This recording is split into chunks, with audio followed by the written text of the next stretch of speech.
episode of the Surfcast Podcast, and today we're going to be looking back at our June surf fishing. You know, the highs, the lows, the experiences, the things we learned, the things we wish we had learned, etc. But before we get into it, I just want to give you a little heads up, maybe a little bit of a warning. Things could get a little weird today because I know I'm exhausted. Pulled a all-nighter on the boat. Actually, Jerry and I were both out on a boat last night for, I didn't get to sleep till after 3:30. You were probably later than that with your drive, yeah, Jerry? It was 4:15 when I was getting in bed, so yeah.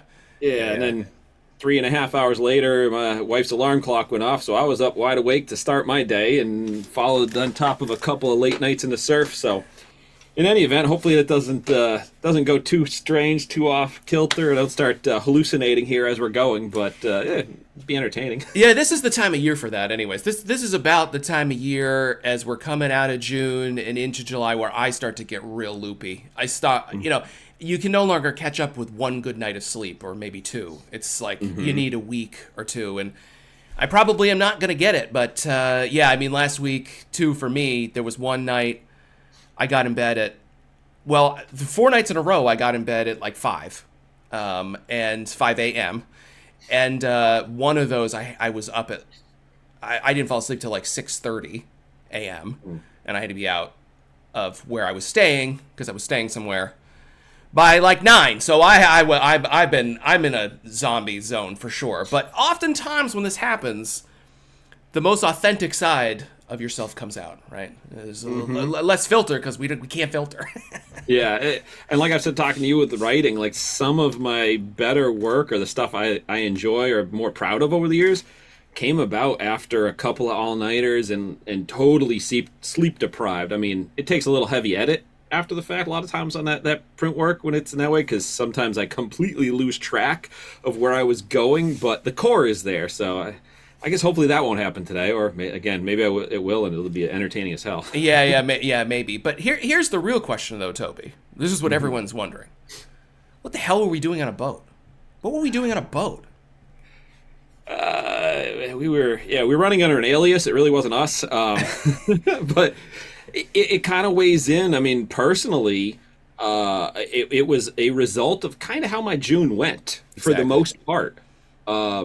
Granted, as I'll get into eventually here today, hopefully, it ended on a very positive note in the surf. But I mean, again, it was a tough ass month for me. Not to be like Debbie Downer every day a month here when we're looking back at how the success or lack thereof is going, but it was tough. It wasn't until basically the end of the month that I even joked in the text I sent you. I didn't land more than 2 striped bass until the end of the month. Yeah, on a given outing. On any one outing.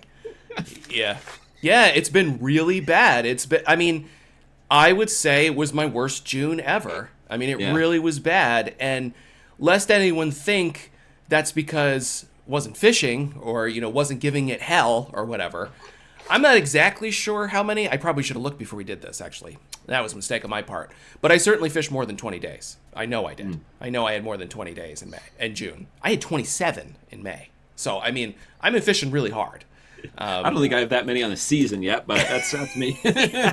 So, it's been really bad. And it has informed a lot of my decisions. I think it's informed some of your decisions for sure. But the thing, we wanted to make sure this came up. That this was tough, because we've been hearing it up and down the coast. I've been hearing it in more regions, more widespread than I've heard it, specifically from the surf. I'm talking from the surf, too. I'm not necessarily talking boats or anything. I've heard some anglers having good bites for sure, but it's been the majority bad. And not just bad, but like desperately bad. Like worst ever has been thrown around by more people. Norfolk, Long Island, New Jersey, Maine, Long Island Sound, Cape Cod. I've heard it from all over. And so we're experiencing that too. And sometimes it's good to hear that from people who, are, productive and that are out there giving it hell. And that, we're suffering too, for sure. Yeah. So yeah, it's genuine. I mean, it's not like we're going to come on here and we're hearing everyone else is having a tough go and we're going to make up stories about, you guys are struggling, but hey, I'm not, so screw all you guys at all. I mean, this is It's honest. It Yeah, is what it yeah. is. But even if I'm not doing well, and I'm sure you're the same way. It's not like we're not learning stuff. Stuff isn't happening. We're still running the log. We're still keeping track of things, looking at the trends, and that's one of the ways you can pull. If the fish are there, you can hopefully pull out of some of these downturns. Yeah, the tricky thing has been, and I'm curious what the listeners are experiencing out there. The hard thing for me has been that when the fishing gets hard, I tend to fish harder. I can't help myself. It becomes very painful, and I know I should take a break. And I wrote a whole article on the water about tilt and all of that stuff. And I often, it's a do as I say, not as I do. I don't take my own advice. The hard part has been when when things get bad, I tend to lean even harder on patterns that have worked. This year, not just June, the patterns are not working. I can't get those most reliable patterns to work. It's multiple times I show up and it's this is it. It might not be a 40. I might not land 530s, but there's going to be life and I'm going to have some fish. No, that has not been happening. And I'll tell you, when I showed up to fish with you that one night and you were like, this is literally the perfect conditions. This is exactly what I want. I can't believe it. This is way better than they said it was going to be. We are going to crush fish. I was having a heart attack because I was like, I don't even know what to do with this. I don't know what to do with this information. What do I do? I mean, you're standing there telling me this. I'm like, in the context of your performance and what I've seen when I fished with you, et cetera, I'm like, I don't even, what does that mean? Are we going to catch 60s? Because that's where my mind's going. I don't even know. We didn't even land anything that night, did we? We didn't even have a hit, Toby. Okay, we didn't even have a hit. I thought it was that bad, but yeah. I mean, and that's bad. And I had that experience multiple times at a couple of my different spots. Now, that being said, I also went on an upswing at the end of the month, for sure. Mm-hmm. And, this is something really big for the listeners who are out there who are also struggling, or even if you're not struggling. But I have a friend, and I've been lamenting to him, and I was honestly being very negative and very pessimistic. I'm going to fish, but, we're not going to catch anything. It's going to be terrible. And the conditions were not very good on this specific night that I was texting him. But we had a plan, and we were going to go out anyways. And he's like, you got to stop. You got to stop, because what are you going to do? I mean, you could be pessimistic if you want, but you can just not fish. You're not going to catch anything. So you got to turn it around, because if you're going to go, you might as well try to be optimistic. And I was like, you know what? He's absolutely right, because then you start to make better decisions. If you're pessimistic, you get half-assed with your presentations. You maybe don't switch plugs. You just stick with the same plug because you're like, what difference does it make anyways? Yep. You're not paying attention to what happens. Your mind's drifting, whatever. But if you're convincing yourself that there's fish in front of you, that's what you got to do. There's fish here. I know there's fish here. Even if you're like, there's probably not fish here. You got to almost live in a delusion, right? You got to delude yourself a little bit. And so I met up with him, and he's all jazzed because he doesn't fish as much. And he's like, no. We're going to catch fish. It's going to happen. We start walking the beach. Concrete, flat, hard as hell. I'm like, we're fucked. We're screwed. Sorry, kids. Somebody believe that. I'm like, we're totally screwed. It's not going to happen. And he's like, no. It's going to happen. So we're walking along, dead, pretty calm, but we had good wind. And I'm like looking, and there's this little tiny section of beach. It's just a little bit different. I can't even tell you what was there. I think it was just a little bit of a shallow spot. I'm looking at it, and I'm like, you know what, Corey? We might as well just cast right here. Why not? And he goes, yeah, might as well. Optimist. Got to be optimistic. I'm like, yeah, okay. We walk down. Immediately in the fish. Bango. First fish I lost was a nice fish. And that's also the problem. If you are not in it, if you're not being optimistic, you end up losing fish because you're not being focused. And so I lost a nice fish because I had switched the drag knob on my Van Staal because I switched my spool and I had not tightened it up and I did not get a good hook set. But the second fish after that was a fish that was probably pushing 40 inches. And so, great. That's way better than I've been doing. So I was psyched. And, I stood there and we both had fish, and I probably had, 20 fish or something in the course of 90 minutes. And it was like, oh yeah, if you stay on the grind and you do the work and you stay kind of in it with mentally, it'll happen. It will happen. I mean, granted, it could get so bad that it won't happen, and you may be fishing a terrible spot and you may not know what you're doing. So there are those things too. But the fish still have to be there. This fish still have to be there.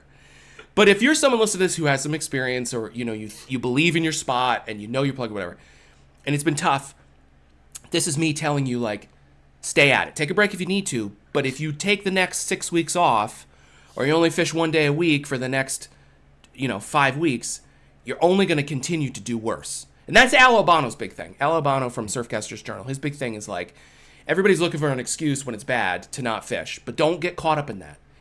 Everybody tells each other it's bad, and then you have an excuse not to fish, but then you're not going to catch anything. So that's my little tirade about it being bad, Toby. So... No, it's funny as you're describing that, like, where you had that sort of mental reset kind of a thing when you went out. Like, it's kind of like I said to you, when you and I met up, I guess we fished 3 times this past month, 2 surf and 1 boat. Yep. So when you came and fished with me, it stunk. When I went and fished with you, it stunk. Oh, we got so screwed by the weather. Oh, man. But that was weather, yeah. Oh, man, we had perfect weather and didn't catch a damn thing. Yep. Yours, we had the wrong-ass weather and caught 1 fish between us and a couple others. I mean, it was bad. But even going into that night, if you remember, I had said it's kind of like this mental reset that I'm taking. Sort of like you said, like I was pounding, not going night after night after night through the month, but going regularly enough, getting to my spots, trying to get on that pattern, trying to see if certain patterns that have proven in the past were there, and they just weren't. I mean, I don't even know if I told you this. I was so desperate this month to just see if there was fish in some of the spots. I dug a couple frozen eels out of the chest freezer and fished those one night. You did not tell me that. No. Yeah. Wow. I snuck those in one night, and I don't even think I had a touch on those. So not that that's the end-all, be-all, but just to show the level of desperation I was at, that I dug deep in a chest freezer and pulled some old, 5-year-old frozen-ass eels out, which have saved me in the past. But I took that night that we went to, I went with you as like that mental reset. I said, you know what? I'm kind of checking away from where I've been. I'm going to almost take it as like a start of a season anew. And let's just go. I'm going to have fun. I brought Aiden, my son, with me. Like, there was no pressure that night. Now, it would have been nicer if with no pressure we actually caught and didn't have, again, the damn weatherman screw us. The worst wind possible. Yeah, right. Yeah, literally the worst wind out of nowhere. Yeah. So, yeah, but, right. That aside, I had fun because I kind of like went into it as no expectations, doesn't matter, and this is sort of like a starting point. Like, there was a hard break that I put into the season.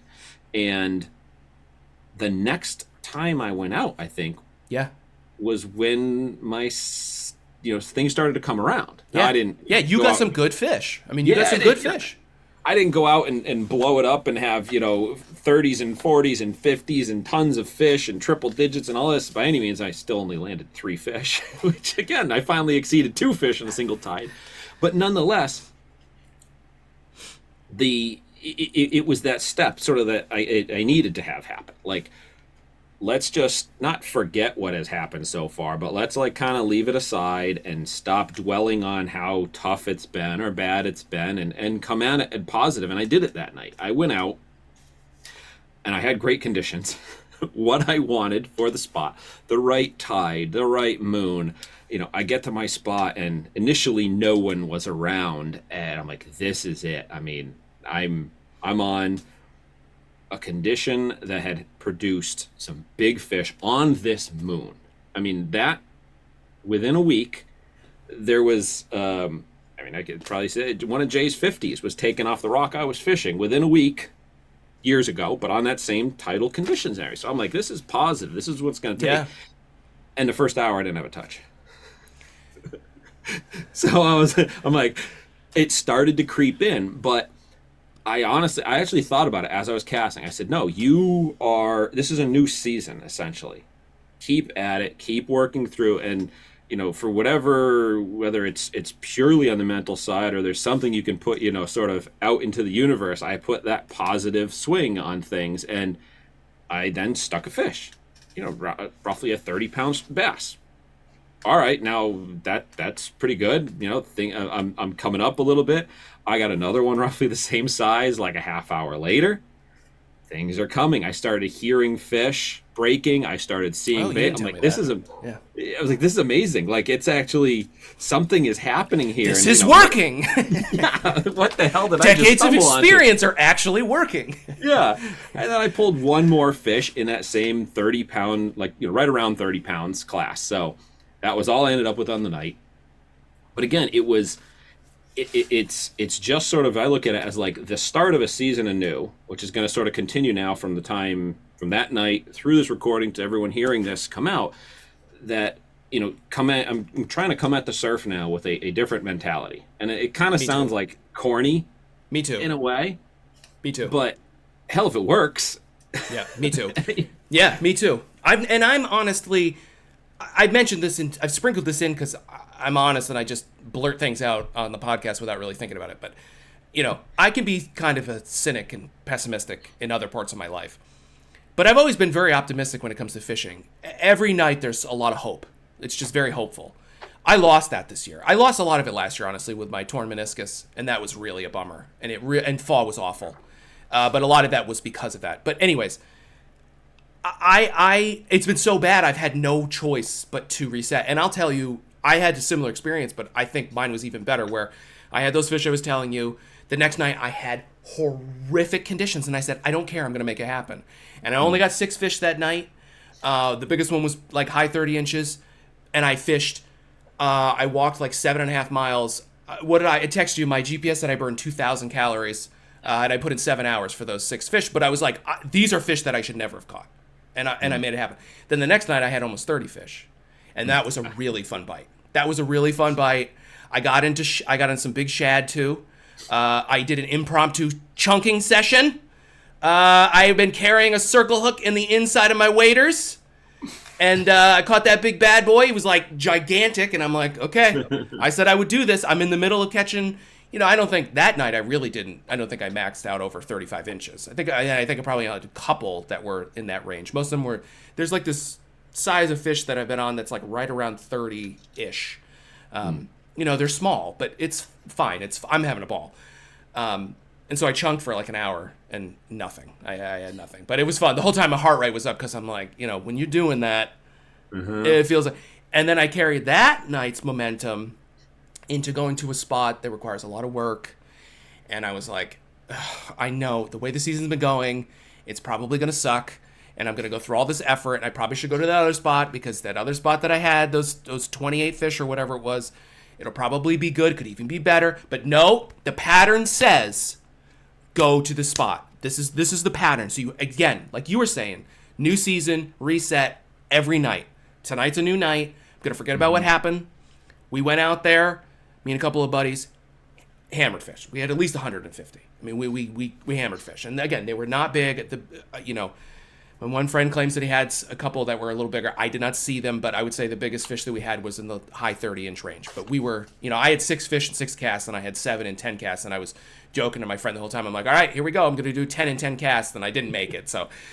And I was screwing around. I was throwing plugs that, I didn't think they would take, but I wanted them to, and the conditions were awesome. And, when we finished up that night, which again was another 6.5 or 7 hour night, another 2,000 calories, I was like, this is why you have to keep that mentality. You have to keep that reset and that optimism, because I don't think if I had the pep talk and the few good nights, I don't think I would have gone there to that spot because it requires too much work and it'd been so bad. And look what I would have missed out on. And again, for that spot, it really wasn't even that great. And we've done much better. And the fish were small, again, 37, 38 maybe inches. But, okay, great. Something happened that's supposed to happen. That's the big thing, Toby. Like, something happened that occurred that I expected. Now, my friend put it best. He said, it wasn't the best, but it was the minimum is what we caught. So, like, the minimum of what we expected was what we caught. So, it was what we expected. We hoped for more, and we've had way better. But, that's the minimum. So, that was really a big takeaway from that. It's funny, like, not to... because when you did that, I'm trying to remember, was that before or after I had finally had my little... I think it might have been the night before. I think it was the night before, maybe, or 2 nights before or something, yeah. So I was even thinking, like you were telling me, like conditions are right. This is it. Like, you threw it out there. If you can get out, do it. And I was like, in the back of my mind, I'm like, well, in the front, I knew I couldn't work it out to work and everything else. In the back, I was like I hate to think it, but it started creeping. Like, is it even worth it? Like, things have been right. It doesn't matter. But even though I wasn't going, I still said to myself, like, no, stop. You got to just get yourself out of that right now. Yeah. And it translated, again, to the night that I did get the fish.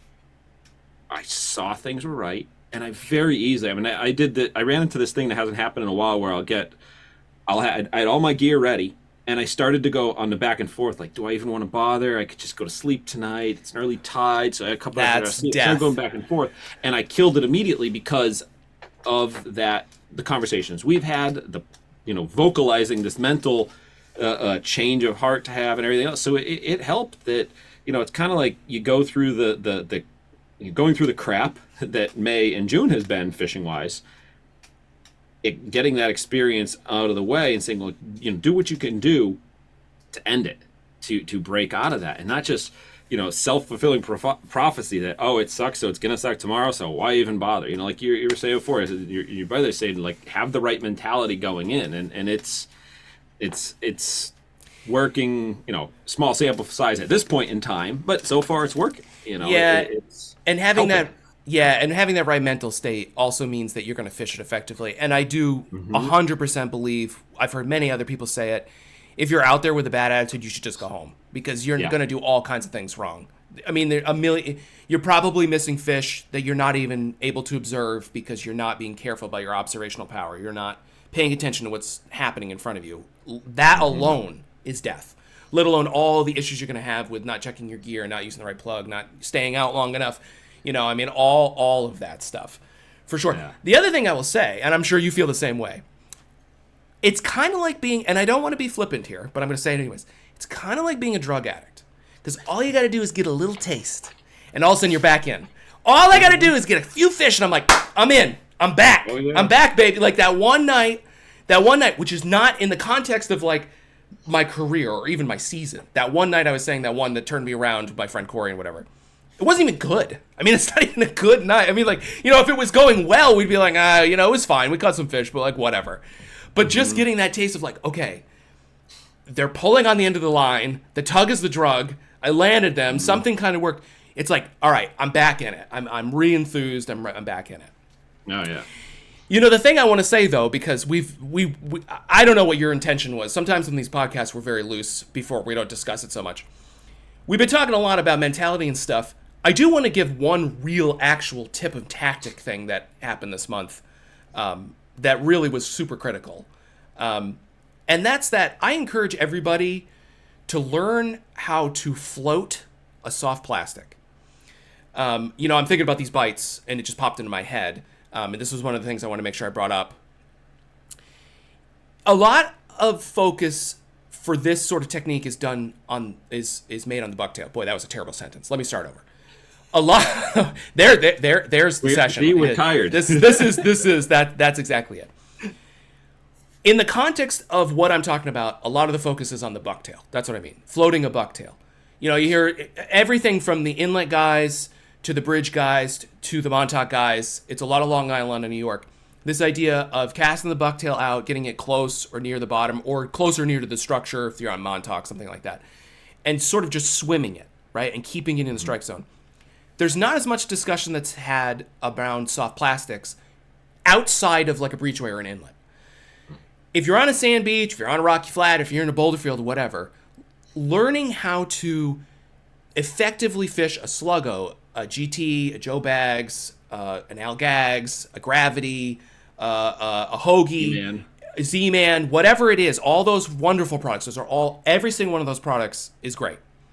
Learning the combination of the right jig head and the right size and the right flotation, because all of those different plastics have different flotation to them. They've buoyancy. That's the word. Yeah, that's the tiredness again. Their buoyancy. And learning how to swim those through the wave, through the trough, over the bar, through the kelp, over the boulder, whatever. It is one of my most important techniques. And I know someone's going to be like, well, why don't you tell us how to do it on the podcast? Like, why are you being so vague? Like, why don't you tell us how to do it? Because it's a really complicated thing, and I've done 3-hour-long seminars on it. But at the simplest level, throw it out there, keep it off the bottom, and swim it back in slow. And learn how to do it. It sounds very, very simple, but it's amazing how few people can do it. I was standing next to my friend. I don't want to give him too hard a time, but I was hammering fish, and he wasn't because he was just going too fast. That's it. He wasn't swimming it. He wasn't floating it, excuse me. He was swimming it. He was really swimming it through, and I was floating it through. And as those waves and stuff were picking it up, I can envision it going up and down, and I would tick bottom. So I'd pick it up a little bit, and then I'd bring it back down.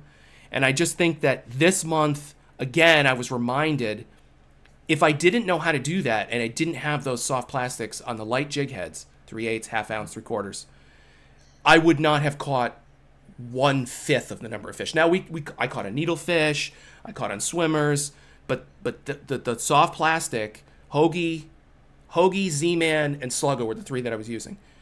So critical, so critical, and not necessarily the giants, not necessarily the 13s and the 12s.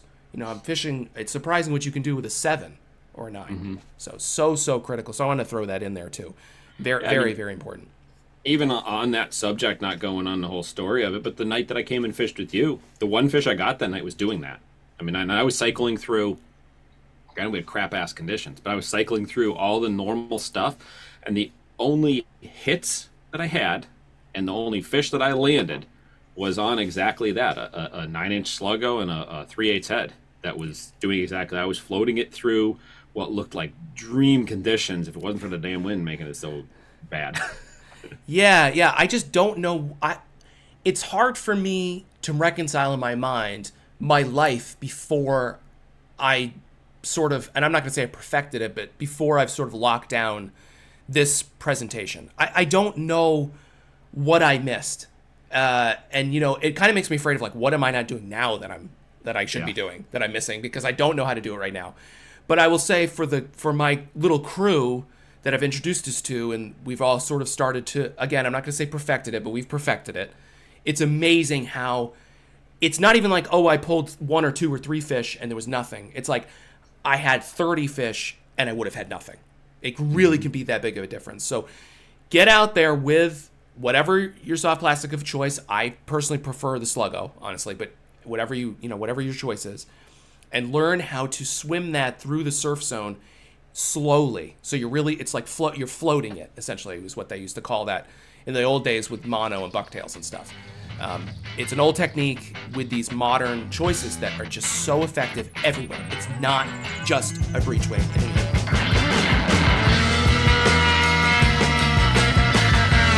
This has been a weekly edition of the Surfcast Podcast. You can find out more about the podcast at surfcastpodcast.com, or definitely check us out on social media, Facebook, Instagram, at the Surfcast Podcast.